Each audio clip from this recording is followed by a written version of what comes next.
Good morning everyone, good morning everyone. तो आज CMR का चैप्टर हम लोग पढ़ने वाले हैं। ठीक है। इससे पहले एक सेकंड थोड़ा सीएमआर को ओपन कर लेते हैं।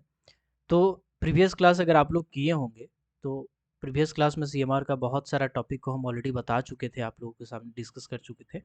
अगर अच्छे से आप क्लासेस कर रहे हैं तो आपको पता होगा। और आज आप लोगों का ये सीएमआर का चैप्टर ख़त्म हो जाएगा।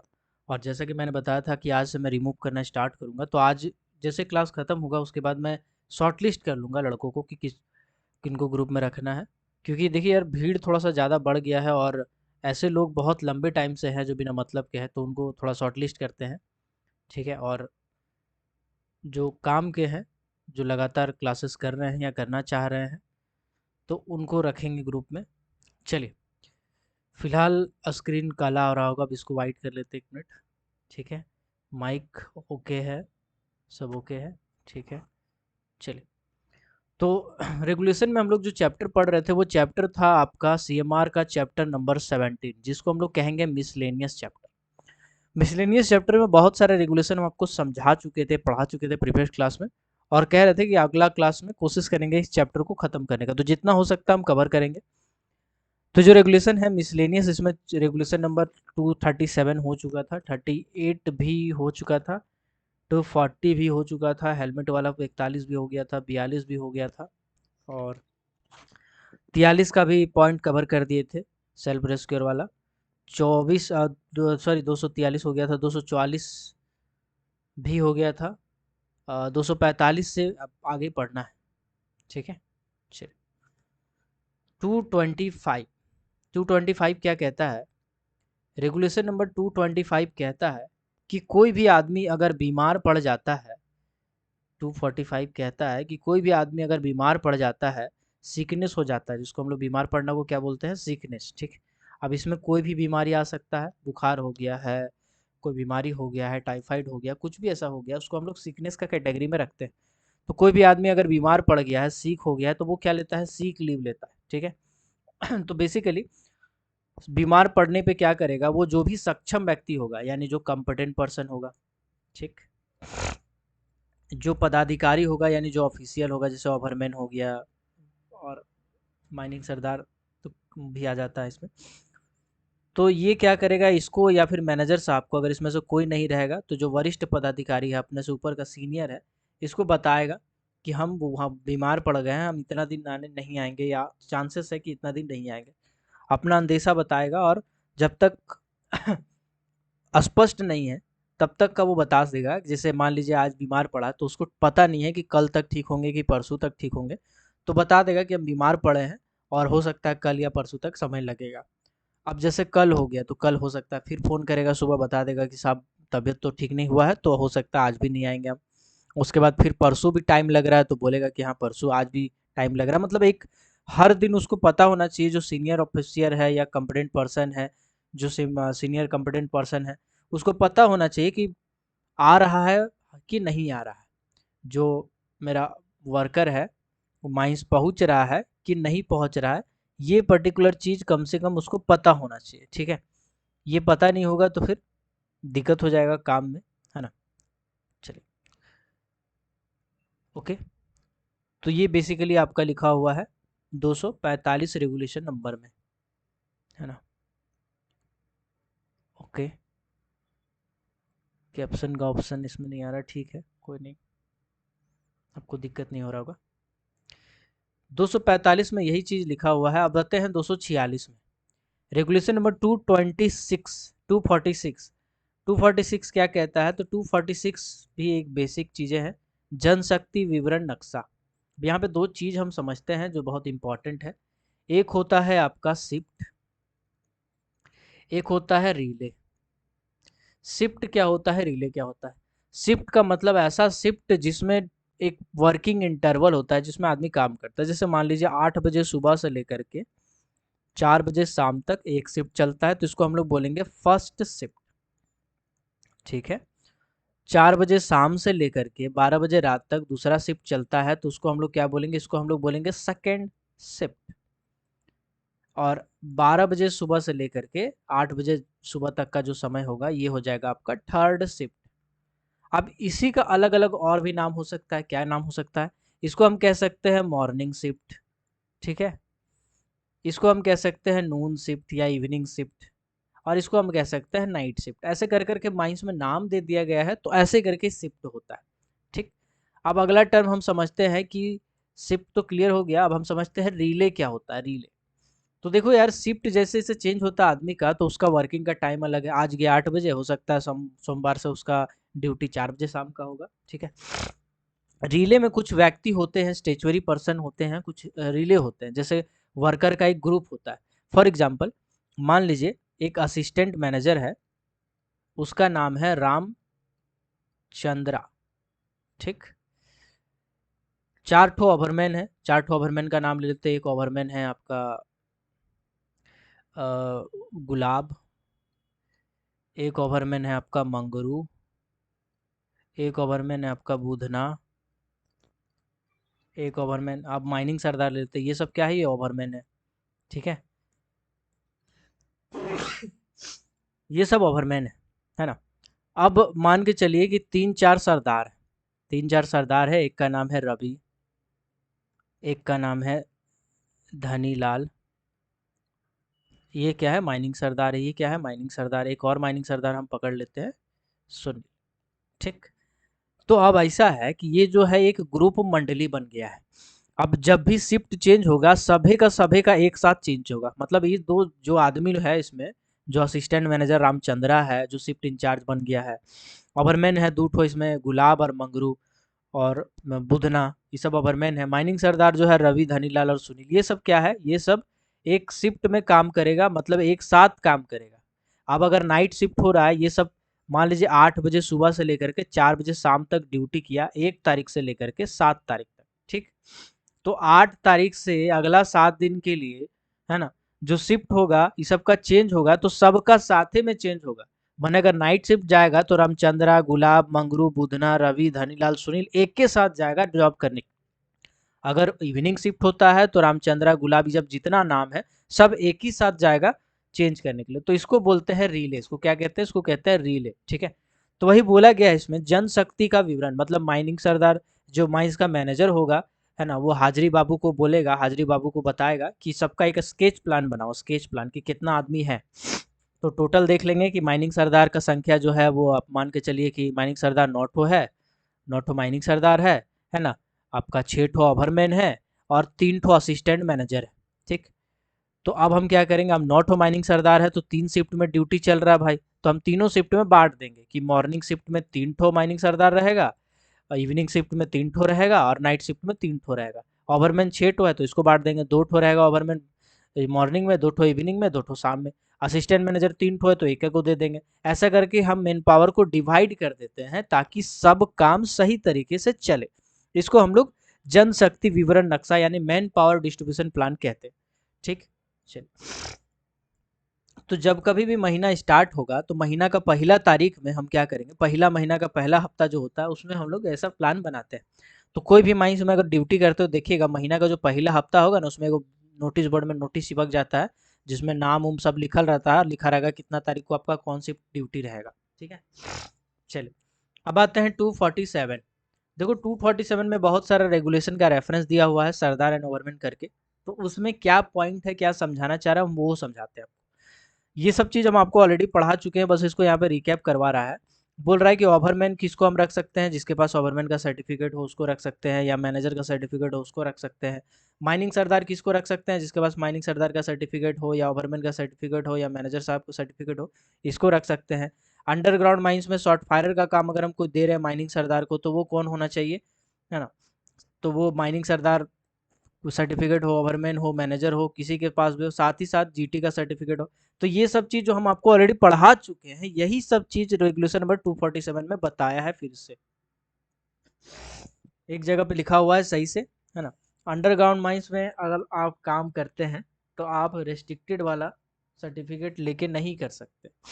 यानी कि अगर कोई ऐसा सर्टिफिकेट है restricted to open cast only, चाहे वो सर्टिफिकेट माइनिंग सरदार का हो, चाहे वो सर्टिफिकेट ओवरमैन का हो, चाहे वो सर्टिफिकेट फर्स्ट क्लास मैनेजर का हो, चाहे वो सर्टिफिकेट सेकंड क्लास मैनेजर का हो, अगर restricted to open cast only लिखा हुआ है तो मतलब आप ओपन कास्ट में ही काम कर सकते हो सर्टिफिकेट के साथ। अगर अनरेस्ट्रिक्टेड लिखा है तो फिर आप अंडरग्राउंड हो ओपन कास्ट उसमें जॉब कर सकते हैं।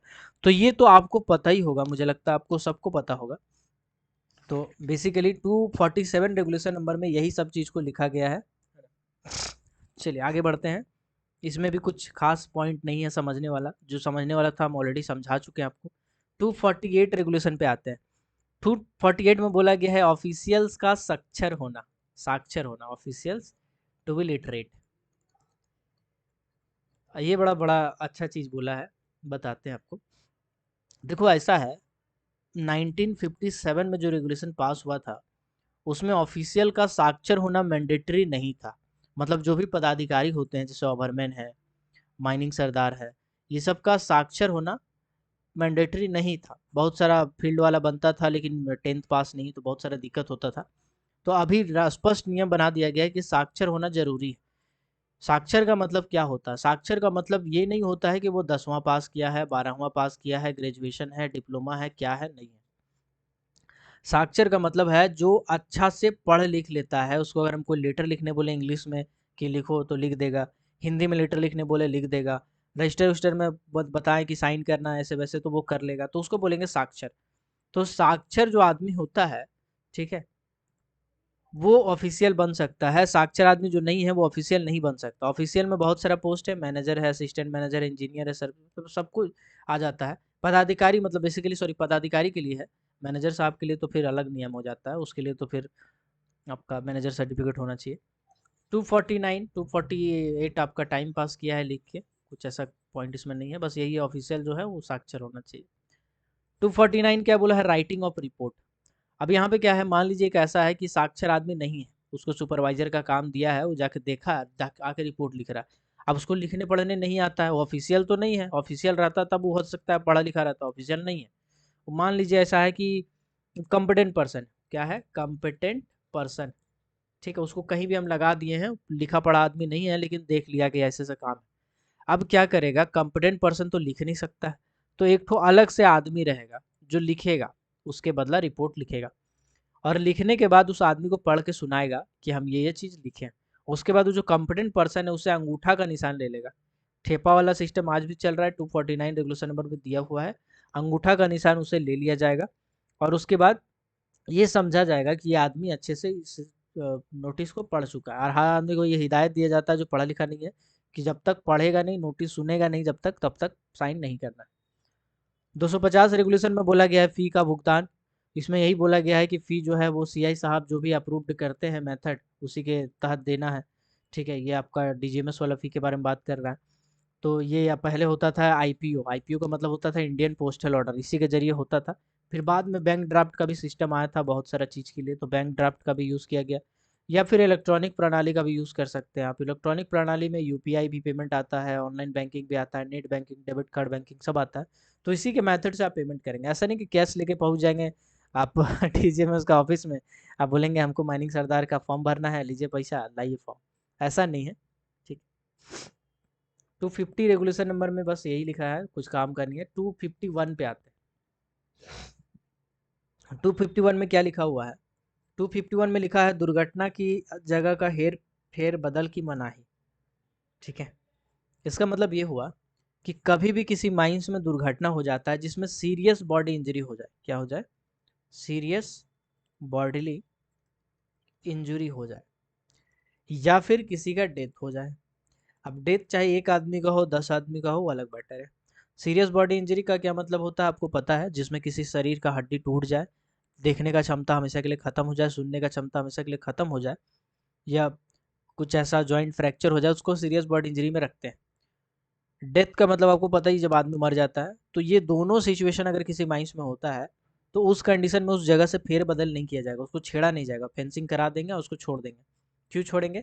सीआई साहब, आरआई साहब कोई भी टीम को भेजेगा वहाँ पे जांच करने के लिए, और टीम जांच करने के बाद देखेगा कि आखिर दुर्घटना में गलती किसका है, मैनेजमेंट का गलती है, कोई वर्कर का गलती है, लेबर का गलती है, जिसका दुर्घटना हुआ उसका गलती है, या उसको सुधारा कैसे जा सकता है, आने वाला टाइम में दुर्घटना ना हो इसके लिए क्या उपाय करना चाहिए।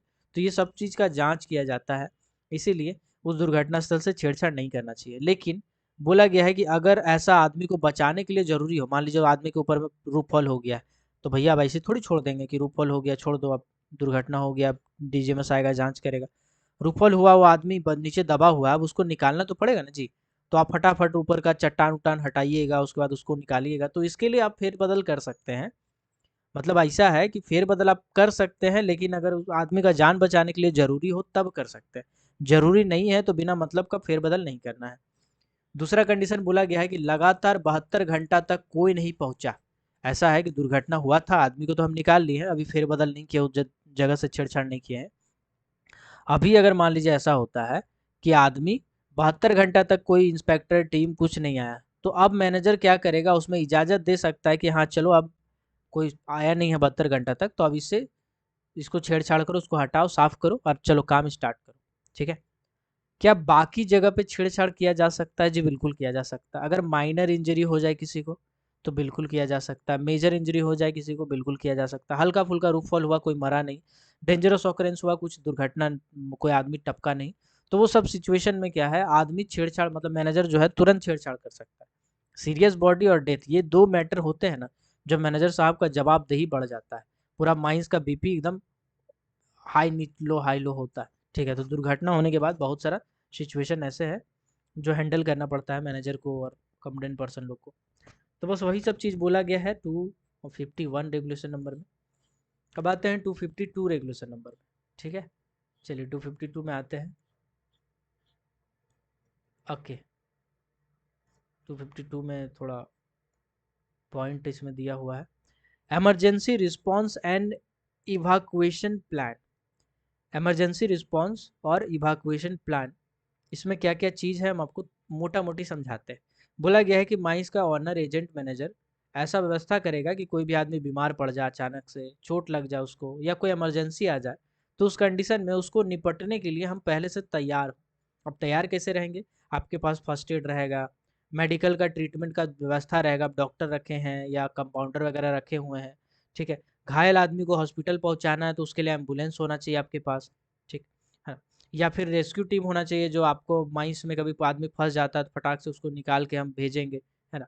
माइंस को अगर खाली कराना है तो उसका भी हम मेरे पास उपाय होना चाहिए कि फटाफट माइंस को हम कैसे खाली कराएंगे। तो बहुत सारा ऐसा रिस्पॉन्सिबिलिटी है जो एजेंट ऑनर मैनेजर का बढ़ जाता है। ठीक है, कभी भी ऐसा सिचुएशन आता है तो। ठीक, तो इसके बारे में क्या क्या पॉइंट है चलिए हम समझते हैं। सबसे पहले तो बोला गया है कि फर्स्ट एड का व्यवस्था होना चाहिए भाई साहब। अब फर्स्ट एड का व्यवस्था आप कैसे कर सकते हैं? जितना भी कंपेटेंट पर्सन है, सक्षम व्यक्ति है, सबको आप फर्स्ट एड का ट्रेनिंग देंगे या फिर ट्रेंड पर्सन को रखेंगे, और साथ ही साथ देखेंगे सर्टिफिकेट उसका है कि नहीं है, रिसेंट वाला।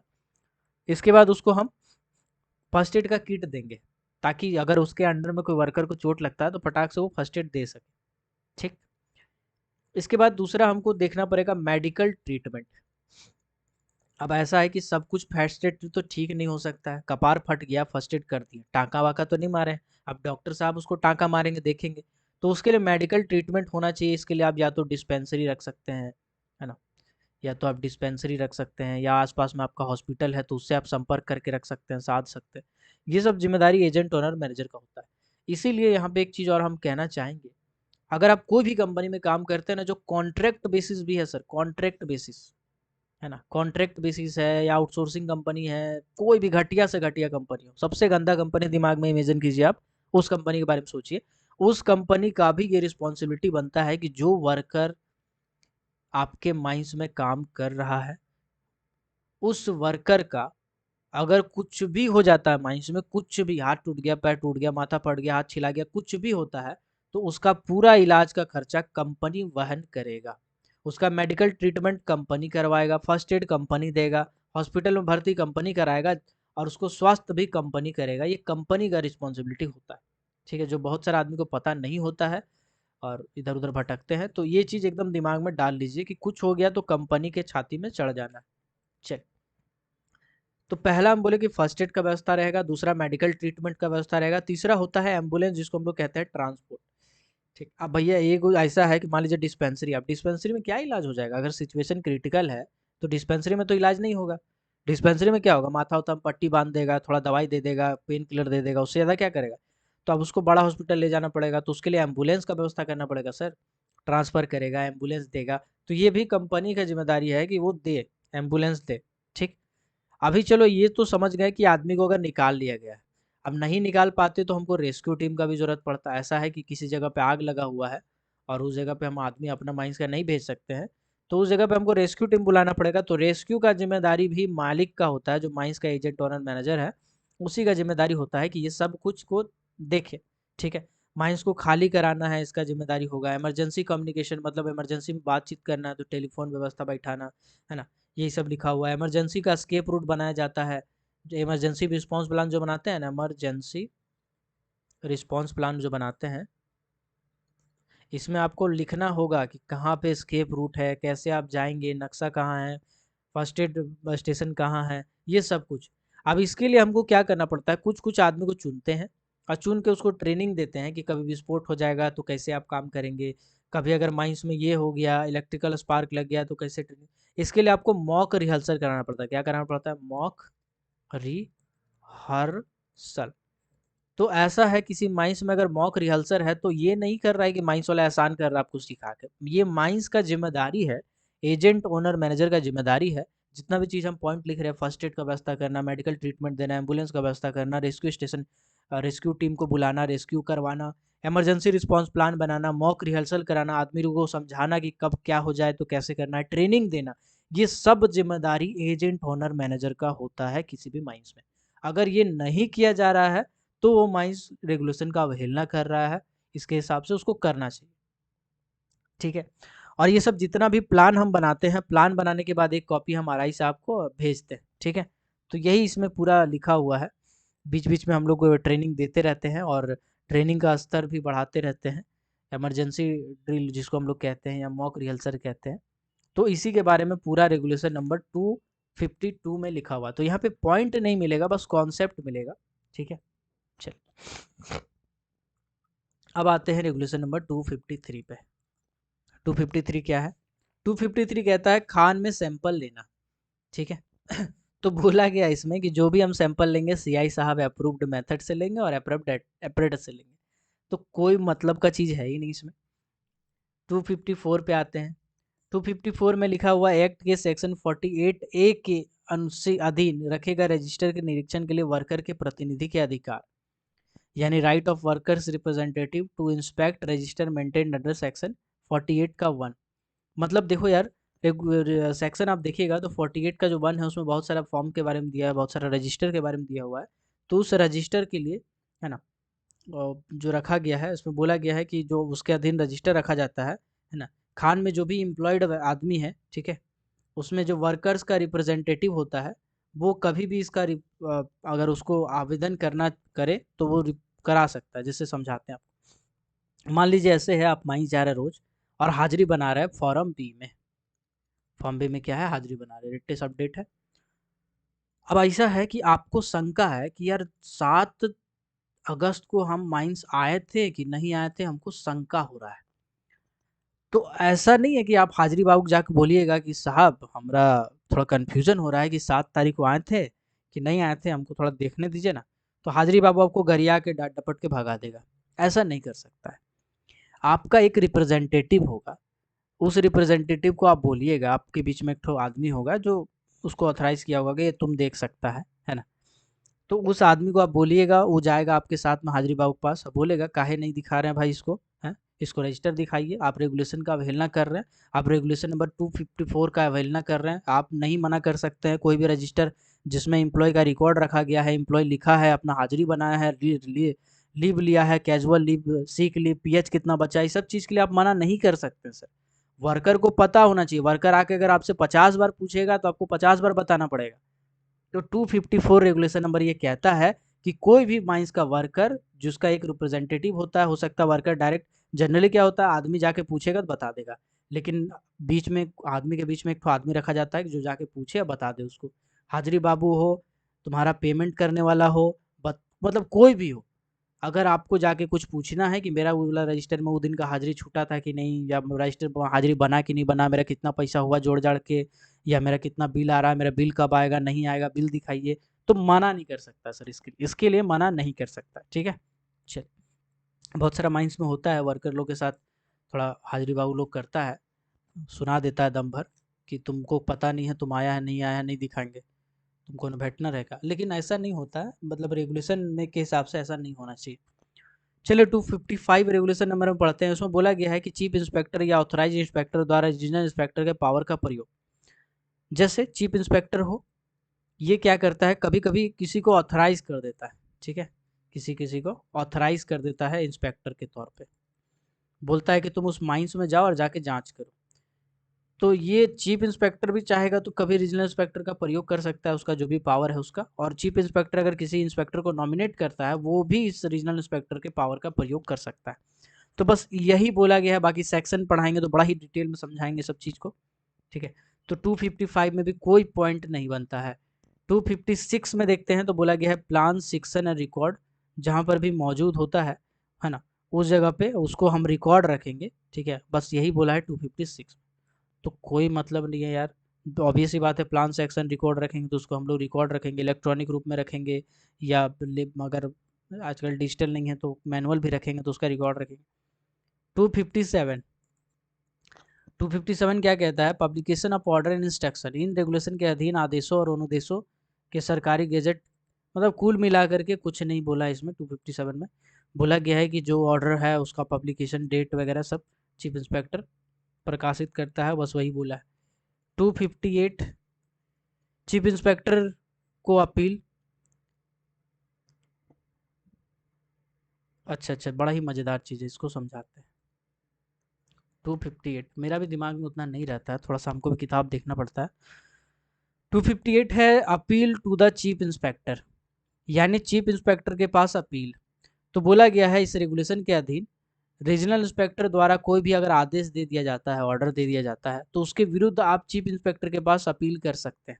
अगर चीफ इंस्पेक्टर चाहेगा तो उस अपील को रद्द भी कर सकता है। जैसे आरआई साहब है जिससे आपका झगड़ा हो गया, आरआई साहब बोले कि माइंस को बंद करो, ठीक, मतलब सेक्शन 22 लगा दिए।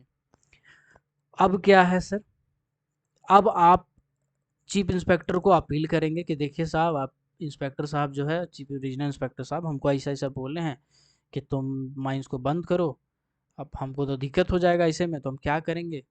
तो चीफ इंस्पेक्टर फिर से एक बार चाहेगा तो उस चीज़ को जांच कर सकता है, खारिज कर सकता है, या फिर आदेश को रद्द भी कर सकता है, ठीक है। तो ये बड़ा ही अच्छा पावर दिया गया है कोई भी माइंस का नॉर्मल आदमी को, मतलब नॉर्मल जो मैनेजमेंट है उसको। 259 में बोला गया है अपील टू द कमेटी, ठीक है। तो वही बोला गया है 258 के अधीन अगर किसी आदेश के विरुद्ध अगर अपील करना चाहता है, अपील करता है, तो 20 दिन के अंदर सेक्शन 12 के अधीन कमेटी को कर सकता है। अभी क्या क्या है समझिएगा, बड़ा ही मज़ेदार चीज़ है। रीजनल इंस्पेक्टर माइंस का ऑनर को बोला कि माइंस को बंद करो, क्या करो भाई, माइंस को बंद करो, ठीक। माइंस का एजेंट, ऑनर और मैनेजर, ठीक है, एजेंट ऑनर और मैनेजर अब चाहेगा तो इसके लिए अपील कर सकता है, क्या कर सकता है, अपील कर सकता है। किसके पास अपील कर सकता है, चीफ इंस्पेक्टर के पास। अब ऐसा हो किस्मत खराब कि चीफ इंस्पेक्टर भी मिला हुआ हो कि नहीं, रीजनल इंस्पेक्टर मेरा दोस्त है, वो जो आदेश दिया है हम उसी पे काबू रहेंगे, हम नहीं करेंगे कैंसिल, जा। तो अब क्या है, चीफ इंस्पेक्टर का आदेश हो गया पारित, इसका बन गया ऑर्डर। तो आप इसके विरुद्ध भी अपील कर सकते हैं कमिटी के पास, किसके पास, कमिटी। अब कमिटी क्या होता है सर, सेक्शन 12 के अंदर बना हुआ जो कमिटी होता है उसी को कमिटी कहते हैं। इसमें टोटल 8 मेंबर होते हैं, हम आपको बताए हैं पहले भी, सेक्शन जब पढ़ाएंगे रेगुलेशन तो बड़ा माइंड सेट पढ़ाएंगे तो बड़ा अच्छे समझाएंगे। तो इस कमिटी के पास आप अपील कर सकते हैं, और 20 दिन के अंदर करना होगा, कितना दिन के अंदर, 20 दिन के अंदर आपको करना होगा कमिटी के पास अपील। अब कमिटी में बैठेंगे चीफ इंस्पेक्टर, बाकी सभी मेंबर, और सभी मेंबर मिलकर 8 मेंबर डिसाइड करेंगे कि ये आदमी सही है या गलत। यहाँ पे वोटिंग सिस्टम चलता है तो सीआई साहब का मत नहीं होगा, चालू नहीं चलेगा। सीआई साहब भले कोई भी मत दे दिए हो तो यहाँ पे सीआई साहब वोट नहीं करेंगे, बाकी जो आदमी है वो वोट करेगा कि ये सही किए हैं सीआई साहब कि गलत किए हैं सीआई साहब। तो सही गलत के हिसाब से फिर आगे डिसीजन होगा, कमेटी का जो डिसीजन होगा वो फाइनल हो जाएगा। अगर कमिटी भी कभी कुछ कर देता है तो फिर सेंट्रल गवर्नमेंट के पास आपको अपील करना पड़ेगा। तो ये देखिए सर, ये होता है पावर, ठीक है, ये होता है पूरा पावर। सेंट्रल गवर्नमेंट वाला 259 रेगुलेशन में नहीं दिया है, ये आपका सेक्शन में दिया हुआ है, तो ये होता है पावर। तो क्या समझे आप? यही समझे कि रीजनल इंस्पेक्टर गलत करेगा, सीआई साहब को अपील कीजिए, सीआई साहब गलत करेगा, कमेटी के पास अपील कीजिए, कमेटी भी आपके साथ गलत करेगा, सेंट्रल गवर्नमेंट के साथ अपील कीजिए, और सेंट्रल गवर्नमेंट भी अगर गलत करेगा तो जाइए तिलंडी में, कोई उपाय नहीं है फिर। तो फिर उसके बाद कोई उपाय नहीं है, सेंट्रल गवर्नमेंट ही करता धरता मारता झगड़ता सब यही है, तो आपको सेंट्रल गवर्नमेंट ही लास्ट उपाय बचता है। इसके बाद फिर आप जा सकते हैं सुप्रीम कोर्ट के पास, लेकिन ये सब मैटर में नहीं जा सकते। चलिए 260 रेगुलेशन नंबर पे आते हैं, 260 जो कि इस पूरा सीएमआर का लास्ट रेगुलेशन है, लास्ट पॉइंट है। इसके बाद आपका कोई ये नहीं माना जाए, पूरा रेगुलेशन खत्म हो गया है ऑफिशियल तौर पे, ऐसा माना जाएगा। री अपील एंड सेविंग, इसका क्या मतलब है समझते हैं। ये का मतलब ये हुआ कि सीएमआर, इसमें लिखा हुआ है सीएमआर 1957 अब कैंसिल। तो ऐसा है कि बोलो बच्चों पेंसिल, सीएमआर 1957 कैंसिल, ठीक है। तो यही लिखा हुआ है कि कोल माइंस रेगुलेशन 1957 एतद द्वारा निरसित यानी कि रद्द किया जाता है, ठीक है। इसके बाद बोला गया है कि इसमें निरंसन होने के मतलब रद्द होने के बाद भी रेगुलेशन के अंदर अगर कुछ कार्यवाही किया गया है, कोई आदेश दिया गया है, कोई पत्र निकाला गया है, कोई ऑर्डर दिया गया है, कुछ भी जारी किया गया है, तो उसको हम कैंसिल नहीं मानेंगे। मतलब इसके अंदर से हम जब ये वाला चल रहा था 1957, तो ऐसा नहीं कि उस टाइम हम जो भी ऑर्डर दिए हों वो कैंसिल हो जाएगा, ऐसा नहीं होगा। जो ऑर्डर दिए हों, जो लेटर निकाले हों, जो गैजेट प्रकाशित किए हों, वो सब कैंसिल नहीं होगा, वो सब का सब जारी रहेगा। लेकिन अब अगर कोई नया रेगुलेशन, नया एक्शन लेना है तो सीएमआर 2017 के अंदर हम एक्शन लेंगे और उसके हिसाब से काम करेंगे। तो 260 रेगुलेशन नंबर में यही बोला है। आज का रेगुलेशन, ये पूरा रेगुलेशन आपका खत्म होता है। अगला क्लास से थोड़ा एनर्जेटिक रहिएगा क्योंकि बहुत ही सेलेक्टेड बच्चा रहेगा आप, है ना। हमको भीड़ नहीं बढ़ाना है, एकदम सेलेक्टेड बच्चे को पढ़ाना है, ठीक है, जो सीरियस है। चलिए, तो रेगुलेशन पूरी तरह से ए टू जेड खत्म होता है। रेगुलेशन ऑफिशियल तौर पे अब खत्म होता है, और अगला क्लास आप लोगों से मिलते हैं एक नया चैप्टर के साथ, एक नया टॉपिक के साथ। तब तक के लिए सबको जय हिंद,